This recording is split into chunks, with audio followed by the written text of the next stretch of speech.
നമസ്കാരം. BBC news പ്രാദേശിക വാർത്തകൾ ആരംഭിക്കുന്നു. ആദ്യം പ്രധാന വാർത്തകൾ. ചോദ്യപേപ്പർ വിവാദത്തെ തുടർന്ന് തൊടുപുഴ ന്യൂമാൻ കോളേജ് അധ്യാപകൻ TJ ജോസഫിന്റെ കൈപ്പത്തി വെട്ടിയ കേസിൽ 10 പ്രതികൾക്ക് 8 വർഷം തടവ്, മറ്റു 3 പ്രതികൾക്ക് 2 വർഷം തടവും. കേരള ഗവൺമെന്റ് ഡ്രൈവേഴ്സ് അസോസിയേഷൻ 48ാമത് സംസ്ഥാന സമ്മേളനം തൊടുപുഴയിൽ നടന്നു. മന്ത്രി PJ ജോസഫ് സമ്മേളനം ഉദ്ഘാടനം ചെയ്തു. വീട്ടു നമ്പർ ലഭിക്കാത്തതിൽ പ്രതിഷേധിച്ച് ആദിവാസി കുടുംബത്തിന്റെ പ്രതിഷേധം. ഇടവെട്ടി പഞ്ചായത്തിൽ ഊരുമൂപ്പം കൂടിയായ അള്ളുംപുറത്ത് ഷാജിയും കുടുംബവും പ്രതിഷേധവുമായി ധർണ നടത്തി. ജനകീയ സമിതി നേതൃത്വത്തിൽ മുല്ലക്കൽ ജംഗ്ഷനിൽ റോഡ് ഉപരോധവും തൊടുപുഴ PWD ഓഫീസ് മാർച്ചും നടത്തി.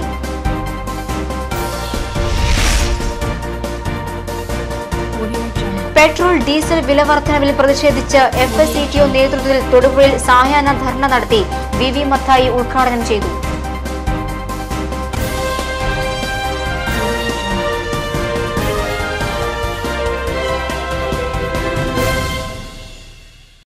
വാർത്തകൾ വിശദമായി. തൊടുപുഴ ന്യൂമാൻ കോളേജ് അധ്യാപകനായിരുന്ന TJ ജോസഫിന്റെ കൈപ്പത്തി വെട്ടിമാറ്റിയ കേസിൽ പോപ്പുലർ ഫ്രണ്ട് പ്രവർത്തകരായ 10 പ്രതികൾക്ക് 8 വർഷം തടവ്. കേസിൽ കോടതി കുറ്റക്കാരാണെന്ന് കണ്ടെത്തിയ 13 പ്രതികളിൽ കുറ്റകൃത്യത്തിൽ നേരിട്ട് പങ്കെടുത്ത 5 പേർക്കും ഗൂഢാലോചനയിൽ പങ്കെടുത്ത 5 പേർക്കുമാണ് 8 വർഷം തടവ് ശിക്ഷ വിധിച്ചത്. പ്രതികളെ ഒളിപ്പിച്ചുവെന്ന കുറ്റം തെളിഞ്ഞ മറ്റു 3 പേർക്ക് 2 വർഷമാണ് ശിക്ഷ വിധിച്ചത്. കുറ്റകൃത്യം നടത്തിയ ജമാൽ, മുഹമ്മദ്, ഷോബിൻ, ഷംസുദ്ദീൻ, ഷാനവാസ്, KK പരീദ് എന്നിവർക്കും ഗൂഢാലോചനയിൽ പങ്കാളികളായ യൂനസ് അലിയാർ, ജാഫർ, KK അലി, ഷജീർ, KE കാസിം എന്നിവർക്കുമാണ് 8 വർഷത്തെ തടവ് വിധിച്ചത്. അബ്ദുൾ ലത്തീഫ്, അൻവർ സാദിഖ്, റിയാസ് എന്നിവരാണ് 2 വർഷത്തെ തടവ് അനുഭവിക്കേണ്ടത്. NIA സമർപ്പിച്ച കുറ്റപത്രത്തിൽ ഉൾപ്പെട്ട 31 പേരിൽ 18 പേർ കുറ്റക്കാരില്ലെന്ന് കണ്ട് NIA കോടതി ജഡ്ജി P. ശശിധരൻ വെറുതെ വിട്ടിരുന്നു. കുറ്റക്കാരെന്ന് കണ്ടെത്തിയ 13 പേരിൽ 10 പേർക്ക് ഭീകരവാദ വിരുദ്ധ നിയമപ്രകാരമുള്ള കുറ്റവും ചുമത്തിയിരുന്നു. ഇവർക്കാണ് 8 വർഷം തടവ് വിധിച്ചത്. ഇവർക്ക് പരമാവധി ശിക്ഷയായ ജീവപര്യന്തം നൽകണമെന്നാണ് പ്രോസിക്യൂഷൻ ആവശ്യപ്പെട്ടത്. വിചാരണ തടവ് ശിക്ഷാ കാലാവധിയായി കണക്കാക്കുമെന്ന് വിധി പ്രസ്താവനത്തിൽ പറഞ്ഞിരിക്കുന്നതിനാൽ ബാക്കി ശിക്ഷ പ്രതികൾ അനുഭവിച്ചാൽ മതിയാകും. പ്രതികളിൽ നിന്ന് ഈടാക്കുന്ന പിഴയിൽ നിന്ന് 8 ലക്ഷം രൂപ അധ്യാപകന് നൽകാനും കോടതി ഉത്തരവായി. ആക്രമണത്തിൽ നേരിട്ട് പങ്കാളികളായവരും കുറ്റവാളികളെ ഒളിപ്പിക്കുകയോ അതിന് സഹായിക്കുകയോ ചെയ്തവരെയുമാണ് കുറ്റക്കാരായി കണ്ടെത്തിയത്. ഗൂഢാലോചന, തടഞ്ഞുവെക്കൽ, സംഘം ചേർന്ന് സായുധ ആക്രമണം, വധശ്രമം, തീവ്രവാദത്തിന് സംഘമുണ്ടാക്കൽ എന്നീ കുറ്റങ്ങൾ ഇന്ത്യൻ ശിക്ഷാ നിയമം, സ്ഫോടക വസ്തു നിരോധന നിയമം, തീവ്രവാദ നിരോധന നിയമം എന്നിവയാണ് ചുമത്തിയത്. ഭീകരാക്രമണത്തിന് സമാനമായ തയ്യാറെടുപ്പുകളോടെ പ്രൊഫസർ ജോസഫിനെ ആക്രമിച്ചു കൊലപ്പെടുത്താൻ ശ്രമിച്ചു എന്നായിരുന്നു NIA കുറ്റപത്രം. പോപ്പുലർ ഫ്രണ്ടിന്റെ അറിവോടെ ആളുകളെ കൂട്ടി ആക്രമണം നടത്തിയെന്നും കുറ്റപത്രം ചൂണ്ടിക്കാട്ടിയിരുന്നു. മുഖ്യ ആസൂത്രകനും 1-ാം പ്രതിയും ഇപ്പോഴും ഒളിവിൽ തന്നെയാണ്. വിധി പറയുന്നതിന് ഏതാനും ദിവസങ്ങൾക്ക് മുമ്പാണ് കേസിൽ 31-ാം പ്രതിയെ NIA പിടികൂടിയത്. ഇനിയും 5 പ്രതികൾ കൂടി പിടിയിലാകാനുണ്ട്. പോപ്പുലർ ഫ്രണ്ട് നേതാവായ 28-ാം പ്രതി MK നാസറായിരുന്നു മുഖ്യ ആസൂത്രകൻ. ജോസഫിന്റെ കൈ മഴുകൊണ്ട് വെട്ടിമാറ്റിയ ആശമന്നൂർ സ്വദേശി സവാദ് കേസിൽ 1-ാം പ്രതിയാണ്. ഇരുവരും ഒളിവിലാണ്. വനപാലകരുടെ സമരത്തെ തുടർന്ന് ജില്ലയിലെ പ്രധാന ടൂറിസ്റ്റ് കേന്ദ്രമായ ഇരവികുളം നാഷണൽ പാർക്ക് നിശ്ചലമായി. ഡ്യൂട്ടിയിലിരുന്ന ഫോറസ്റ്റ് ഗാർഡിനെ മൂന്നാർ സബ് ഇൻസ്പെക്ടർ സോണി മത്തായി അകാരണമായി അറസ്റ്റ് ചെയ്തതോടെയാണ് നാടകീയ സംഭവങ്ങൾക്ക് തുടക്കമായത്. അറസ്റ്റ് ചെയ്ത ഗാർഡ് ബിനോയ് സെബാസ്റ്റ്യനെ ജാമ്യത്തിൽ വിട്ടയച്ചുവെങ്കിലും കാരണം കൂടാതെയുള്ള പോലീസ് നടപടിയിൽ വനപാലകർ പ്രതിഷേധിക്കുകയായിരുന്നു. രാത്രി വൈകിയും ചർച്ചകൾ നടത്തിയെങ്കിലും തൃപ്തരാകാതെ വനപാലകർ സമരത്തിലേർപ്പെടുകയായിരുന്നു. ഇരവികുളം ദേശീയോദ്യാനത്തിലെ പ്രധാന കവാടമായ രാജമലയിൽ പ്രവേശനത്തിനായി ടിക്കറ്റ് എടുക്കാനെത്തിയവർ തമ്മിലുണ്ടായ വാക്കേറ്റമാണത്രേ ബിനോയ് സെബാസ്റ്റ്യന്റെ അറസ്റ്റിൽ കലാശിച്ചത്. ഡ്യൂട്ടിയിലിരിക്കുന്ന ഫോറസ്റ്റ് ഗാർഡിനെ കസ്റ്റഡിയിലെടുക്കുന്നതിന് മേലുദ്യോഗസ്ഥന്റെ രേഖാമൂലമുള്ള സമ്മതപത്രം വേണമെന്നിരിക്കെ ചട്ടങ്ങൾ പാലിക്കാതെയുള്ള പോലീസ് നടപടിയിൽ വനപാലകർ ശക്തമായി പ്രതിഷേധിച്ചു. പ്രതിദിനം ആയിരക്കണക്കിന് ദേശീയരും വിദേശീയരുമായ സഞ്ചാരികളാണ് രാജമലയിൽ സന്ദർശനം നടത്തുന്നത്. സമരം മൂലം ലക്ഷക്കണക്കിന് രൂപ സർക്കാരിന് നഷ്ടം സംഭവിച്ചു കഴിഞ്ഞു. വെള്ളിയാഴ്ച വനപാലകർക്കെതിരെയുള്ള നടപടിയിൽ തീരുമാനമാകാതെ വന്നാൽ ജില്ലയിലെ മറ്റു ടൂറിസ്റ്റ് കേന്ദ്രങ്ങളിലേക്ക് കൂടി ശനിയാഴ്ച മുതൽ സമരം വ്യാപിപ്പിക്കാനാണ് കേരള ഫോറസ്റ്റ് പ്രൊട്ടക്റ്റീവ് അസോസിയേഷന്റെ തീരുമാനം. കേരള ഗവൺമെന്റ് ഡ്രൈവേഴ്സ് അസോസിയേഷൻ 48ാമത് സംസ്ഥാന സമ്മേളനം തൊടുപുഴയിൽ നടന്നു. തൊടുപുഴ മൗര്യ ഗാർഡൻസിൽ SC രാജമോഹൻ നഗറിൽ മന്ത്രി PJ ജോസഫ് സമ്മേളനം ഉദ്ഘാടനം ചെയ്തു. 10 മണി മുതൽ 5 മണി വരെയുള്ള ജോലി എന്നുള്ളത് ബഹുഭൂരിപക്ഷം ഡ്രൈവർമാരെ സംബന്ധിച്ചും അങ്ങനെയല്ല അവർ ജോലി ചെയ്യേണ്ടി വരുന്നത്. ഓരോ ഓഫീസിലെയും പ്രത്യേകത അനുസരിച്ച് സമയത്തിന് 10 മണിക്ക് വളരെ മുമ്പ് തന്നെ 6 മണിക്കോ 5 മണിക്കോ ഒക്കെ ജോലി തുടങ്ങേണ്ടതായിട്ടുണ്ട്. കൃത്യസമയത്ത് വീട്ടിൽ തിരിച്ചെത്താനും കഴിയും. അതിന് പ്രത്യേകമായി ഒരു ജോലി ഭാരം കൂടുതലുള്ള ഈ ഭാഗത്തെ പ്രത്യേകമായി പരിഗണിക്കേണ്ടതാണ്. ഈ കാലഘട്ടത്തിൻ്റെ നമുക്കറിയാം വിലക്കയറ്റം, ജീവിത ചെലവിൽ ഉള്ള വർധനവ്, ഇതെല്ലാം പരിഗണിക്കുമ്പോൾ ഒരു കുടുംബത്തെ പോറ്റാനുള്ള വരുമാനം കിട്ടത്തക്കവണ്ണം തീർച്ചയായിട്ടും ഈ കാര്യത്തിൽ തീരുമാനമുണ്ടാകേണ്ടതായിട്ടുണ്ട്. ചർച്ചകൾ വരുമ്പോൾ പ്രത്യേകമായി ശ്രദ്ധിക്കുന്നതാണ് എന്ന് മാത്രമേ എനിക്ക് അവസരത്തിൽ പറയാൻ കഴിയുള്ളൂ. അനുമതി ഇപ്പം തന്നെ പരിഹരിക്കുന്ന കാര്യത്തെ സംബന്ധിച്ച് ഞാൻ ചർച്ച ചെയ്യാം. ഏതായാലും CPI ജില്ലാ സെക്രട്ടറി KK ശിവരാമൻ അധ്യക്ഷത വഹിച്ചു. ജില്ലാ പ്രസിഡന്റ് CA ശിവൻ രക്തസാക്ഷി പ്രമേയവും ജില്ലാ ട്രഷറർ CB സജി അനുശോചന പ്രമേയവും അവതരിപ്പിച്ചു. സംസ്ഥാന president R Rajan, general secretary P Gopalakrishnan, KK Jayachandran MLA, municipal chairman AM ഹാരിത്, G Motilal, N Krishnankutty, A Suresh Kumar, G Ramesh തുടങ്ങിയവർ പ്രസംഗിച്ചു.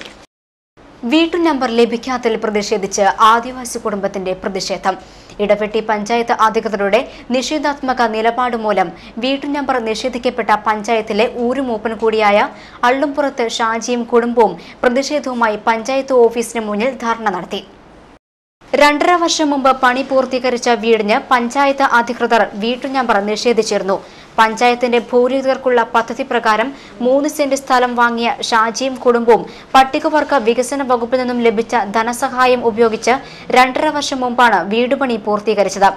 വീട്ടു നമ്പർ ലഭിക്കുവാൻ പഞ്ചായത്തിൽ അപേക്ഷ നൽകിയപ്പോൾ ആധാരത്തിൽ നിലമില്ലെന്ന് രേഖപ്പെടുത്തിയിരുന്നതിനാൽ പരിഗണിക്കുവാൻ കഴിയില്ലെന്ന നിലപാടാണ് അധികൃതർ സ്വീകരിച്ചത്. എന്നാൽ ഷാജിയോടൊപ്പം ഇതേ സ്ഥലത്ത് പണി പൂർത്തീകരിച്ച മറ്റൊരു കുടുംബത്തിന് പഞ്ചായത്ത് അധികൃതർ നമ്പർ അനുവദിക്കുകയും ചെയ്തു.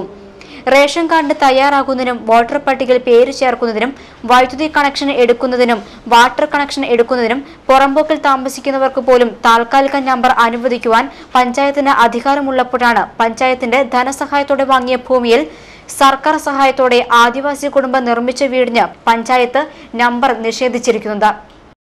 പഞ്ചായത്ത് വാങ്ങിത്തന്ന സ്ഥലത്ത് പട്ടികവർഗ വികസന വകുപ്പിൻ്റെ ഫണ്ട് ഉപയോഗിച്ച് ഒരു വീട് 2012 പണി തീർത്തിട്ടുള്ളതാണ്.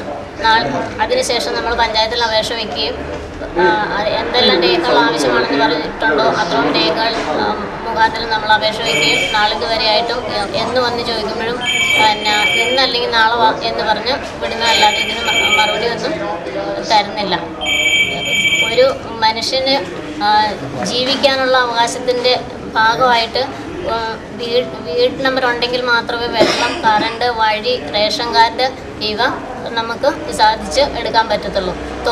റോഡറമ്പിൽ താമസിക്കുന്ന ആൾക്കാർക്ക് പോലും നമ്പർ ഇട്ട് വെള്ളം, വഴി, കറണ്ട് എന്നിവ ലഭ്യമാക്കിയിട്ടുള്ളതാണ്. പഞ്ചായത്ത് അധികൃതരുടെ നിലപാടിൽ പ്രതിഷേധിച്ച് സമരവുമായി രംഗത്ത് വന്ന ആദിവാസി കുടുംബത്തിന് പിന്തുണയുമായി പ്രതിപക്ഷ മെമ്പർമാരും CPM പ്രവർത്തകരും കൂടി പഞ്ചായത്ത് ഓഫീസിന് മുന്നിൽ കുത്തിയിരുന്ന് പ്രതിഷേധിച്ചു. വീട്ടു നമ്പർ നിഷേധിക്കപ്പെട്ട ഷാജി, ഭാര്യ രജനി, മകൻ അഭിനവ് ഷാജി എന്നിവർക്ക് പുറമെ panchayat standing committee chairman TM Mujeeb, മെമ്പർമാരായ ബീന ചാക്കോ, ദീപ സന്തോഷ് എന്നിവരും CPM നേതാക്കളായ VS Prince, KP Shamsuddin, CM Anas, CP Kunjumuhammad എന്നിവരുടെ നേതൃത്വത്തിൽ CPM പ്രവർത്തകരും ധർണയിൽ പങ്കെടുത്തു. എന്നാൽ നിയമ തടസ്സം മൂലമാണ് വീട്ടു നമ്പർ നൽകാത്തതെന്ന് വൈസ് പ്രസിഡന്റ് ജയകൃഷ്ണൻ പുതിയടത്ത് പറഞ്ഞു. നിലവിൽ നിയമതടസ്സമാണ് ഉള്ളത്. പഞ്ചായത്ത് ഭരണസമിതിക്ക് ഇവർക്ക് വീട് കൊടുക്കുന്നതിൽ യാതൊരു താല്പര്യക്കുറവില്ല, യാതൊരു ഉദാസീനതയെ കാര്യം നമ്മൾ കാണിച്ചിട്ടില്ല. നമ്മൾ ഇവർക്ക് ആധാരത്തിൽ നിലമെന്ന് പറഞ്ഞാണ് ഈ പറയുന്ന ഈ സർവേ നമ്പറിലുള്ള സ്ഥലം കിടക്കുന്നത്, വില്ലേജ് ഓഫീസ് കിടക്കുന്നത്. അപ്പോൾ നിലം കമ്മിറ്റി ഇവരുടെ അപേക്ഷ പഞ്ചായത്ത് സെക്രട്ടറിയും വില്ലേജ് ഓഫീസിനും കൃഷി ഓഫീസിനും നിലം കമ്മിറ്റി അപേക്ഷ തള്ളിയ സ്ഥിതിക്ക് കൊടുക്കുവാൻ അധികാരമുള്ളത് RDOയ്ക്ക് മാത്രമേ ഉള്ളൂ. അത് ദേവികുളം RDOയുടെ പരിഗണനയിൽ ഇവരുടെ അപേക്ഷ നിലവിൽ പരിഗണിച്ചിരിക്കുകയാണ്. അതല്ലാതെ ഇവർക്ക് ആ ഒരു നിയമതടസ്സം മാത്രമേ ഇതിനുള്ളൂ. ജനകീയ സമിതി നേതൃത്വത്തിൽ മുല്ലക്കൽ ജംഗ്ഷനിൽ റോഡ് ഉപരോധവും തൊടുപുഴ PWD ഓഫീസ് മാർച്ചും നടത്തി. മണക്കാട് മുല്ലക്കൽ ജംഗ്ഷനിൽ ഉണ്ടായിക്കൊണ്ടിരിക്കുന്ന വാഹനാപകടങ്ങൾക്ക് പരിഹാരം ഉണ്ടാകണമെന്നാവശ്യപ്പെട്ടാണ് ഉപരോധവും മാർച്ചും നടത്തിയത്. റോഡ് ഉപരോധം മുനിസിപ്പൽ കൗൺസിലർ ബിന്ദു പത്മകുമാർ ഉദ്ഘാടനം ചെയ്തു. തുടർന്ന് നടന്ന PWD office march councillor Roly Sebastian ഉദ്ഘാടനം ചെയ്തു. ഒട്ടേറെ നിയമപ്രശ്നങ്ങൾ നിൽക്കുന്ന ഈ ഡിവൈഡർ സംവിധാനം വെറും താൽക്കാലികം മാത്രമാണ്. അതല്ല അവിടുത്തെ ജനങ്ങളുടെ ആവശ്യം. ഈ റോഡിൻ്റെ അവസ്ഥ നമ്മളിപ്പോൾ കാണുകയാണെങ്കിൽ ഇത് രണ്ടാമത്തെ നിർമ്മാണമാണ് ഈ വെങ്ങല്ലൂർ കോലാനി ബൈപ്പാസിൻ്റേത്. ആദ്യഘട്ടത്തിൽ വെങ്ങല്ലൂർ കോലാനി ബൈപ്പാസ് എന്ന രീതിയിൽ ബഹുമാനായ PJ ജോസഫ് സാർ മുൻകൈയെടുത്ത് അതിൻ്റെ നിർമ്മാണങ്ങൾ നടത്തി. ബഹുമാനായ PWD മിനിസ്റ്റർ ശ്രീ ഇബ്രാഹിം കുഞ്ഞവറുകൾ അതിൻ്റെ ഉദ്ഘാടനം നിർവഹിച്ചു. അന്ന് അദ്ദേഹം ഒട്ടേറെ വാഗ്ദാനങ്ങൾ ജനങ്ങൾക്കായി നൽകിയിരുന്നു. അതിൽ പ്രധാനമായി അദ്ദേഹം പറഞ്ഞത് നമ്മുടെ കേരളത്തിലുടനീളം വാഹനാപകടങ്ങൾ കുറയ്ക്കുക എന്ന ലക്ഷ്യത്തോടുകൂടി റോഡ് സുരക്ഷയുടെ ഭാഗമായി ഒട്ടേറെ ഫണ്ടുകൾ നമുക്ക് ലഭ്യമാണ്. എല്ലാ ജംഗ്ഷനുകളിലും എല്ലാ ഹൈവേകളിലും എല്ലാ പ്രധാനപ്പെട്ട ജംഗ്ഷനുകളടക്കമുള്ള എല്ലാ സ്ഥലങ്ങളിലും എല്ലാ ജനങ്ങൾക്ക് ഉപകാരപ്രദമാകുന്ന ട്രാഫിക് സംവിധാനങ്ങൾ ഏർപ്പെടുത്തുമെന്നാണ്. എന്ത് പരിഷ്കാരങ്ങളാണ് വെങ്ങല്ലൂർ കോലാനി ബൈപ്പാസിൽ നടന്നിട്ടുള്ളൂ? വെങ്ങല്ലൂർ കോലാനി ബൈപ്പാസിൻ്റെ രണ്ടറ്റവും വെങ്ങല്ലൂരും കോലാനിയും അവിടെ ട്രാഫിക് ഐലൻഡുണ്ട്, ഡിവൈഡറുകളുണ്ട്, സിഗ്നൽ ലൈറ്റുകളുണ്ട്, ഹൈമാസ്റ്റ് ലൈറ്റുകളുണ്ട്. എന്നാൽ ഇവരെല്ലാം പറയുന്ന ഇവർ നിസ്സാരമായി കാണുന്ന തൊടുപുഴ രാമമംഗലം റോഡ് ഈ വെങ്ങല്ലൂർ കോലാനി ബൈപ്പാസുമായി ചേരുന്ന ജംഗ്ഷനിൽ മാത്രം യാതൊരു വികസനവുമില്ല. നിങ്ങളത് പരിശോധിക്കണം. മുല്ലക്കൽ ജംഗ്ഷൻ വികസിപ്പിക്കുക, ട്രാഫിക് ഐലൻഡ് നിർമ്മിക്കുക, ഹൈമാസ്റ്റ് ലൈറ്റുകൾ സ്ഥാപിക്കുക, ഡിവൈഡറുകളും ഹമ്പുകളും നിർമ്മിക്കുക തുടങ്ങിയ ആവശ്യങ്ങൾ ഉന്നയിച്ചായിരുന്നു പ്രക്ഷോഭം സംഘടിപ്പിച്ചത്. തൊടുപുഴ ലയൺസ് ക്ലബിന്റെ ആഭിമുഖ്യത്തിൽ ശനിയാഴ്ച ലയൺസ് കാർണിവൽ സംഘടിപ്പിക്കും.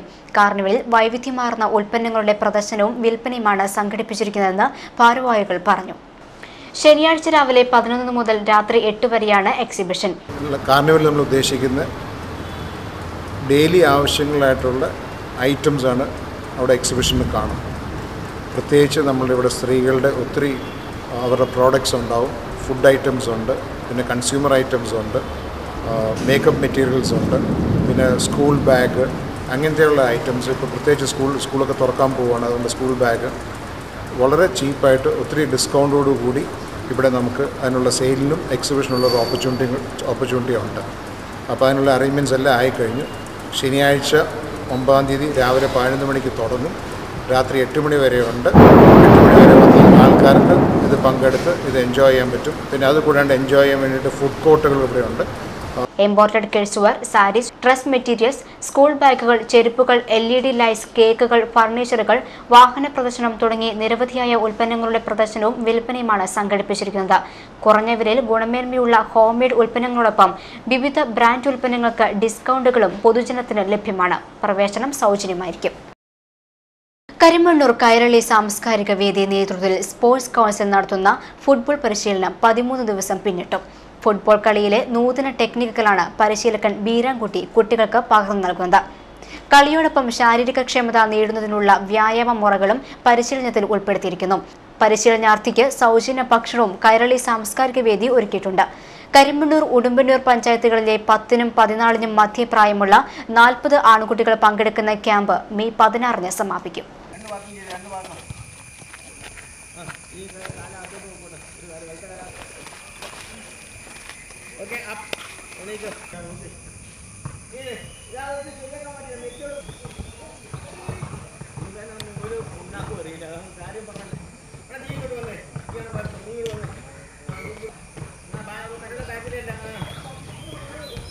കരിമണ്ണൂരിൽ കൈരളി സാംസ്കാരിക വേദി പ്രവർത്തനം ആരംഭിച്ചിട്ട് 10 വർഷം പൂർത്തിയാകുകയാണ്.